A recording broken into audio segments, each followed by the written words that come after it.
সরিষার হলুদ ফুলে ভরে উঠেছে সিরাজগঞ্জের বিস্তীর্ণ মাঠ।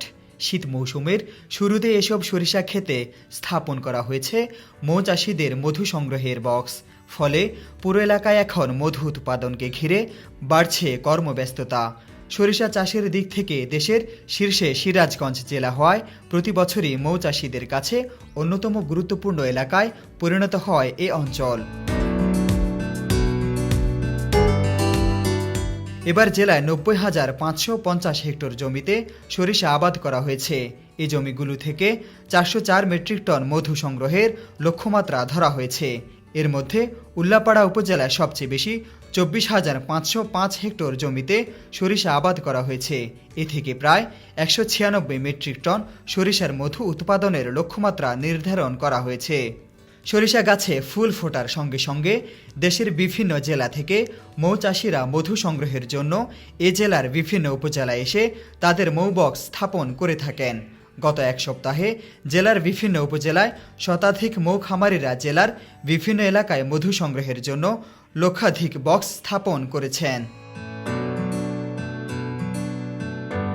প্রতিটি মৌ বক্স থেকে গড়ে সপ্তাহে ১ থেকে ১.৫ মণ মধু সংগ্রহ করা হয়। সে হিসেবে চলতি মৌসুমে জেলায় প্রায় ৪,০৪,০০০ কেজি মধু উৎপাদনের সম্ভাবনা রয়েছে। আমি আবাদ করছি ১.৫ বিঘা। যদি আল্লাহ ফলন ভালো দেয় তাহলে ৭-৮ মণ ফলন হবে।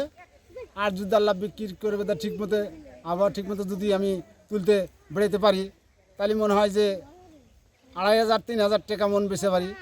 ৬-৭ মণ শস্যে ২০,০০০ টাকা আমার ফলন আসবে। হ্যাঁ, ১.৫ বিঘা। সিরাজগঞ্জ জেলা কৃষি সম্প্রসারণ অধিদপ্তরের উপপরিচালক কে মঞ্জুরে মাওলা বলেন, সরিষা আবাদ ও মধু সংগ্রহে দেশের মধ্যে সিরাজগঞ্জ জেলা উল্লেখযোগ্য ভূমিকা রাখে। এ কারণে মধু উৎপাদনে এ জেলা অন্যতম। সরিষা আবাদের লক্ষ্যমাত্রা ছিল ৯০,০০০ হেক্টর, আমাদের অর্জিত হয়েছে ৯০,৫৫০ হেক্টর। আবহাওয়া এবং সর্বশেষ যদি পরিস্থিতি আমাদের অনুকূলে থাকে, কোনো ধরনের প্রাকৃতিক দুর্যোগ না হয়, তাহলে আমরা আশা করছি ১,৪৬,০০০ টন সরিষা উৎপাদিত হবে, যার বর্তমান বাজার মূল্য ১১০০ থেকে ১২০০ কোটি টাকা। এবং সরিষাকে আমরা বলে থাকি চান্স ক্রপ। সরিষার সাথে সাথে মৌ চাষ বা মধু সিরাজগঞ্জের একটি ঐতিহ্য এবং মধু উৎপাদনে সিরাজগঞ্জ জেলা বাংলাদেশে একটি অন্যতম ভূমিকা পালন করে আসছে।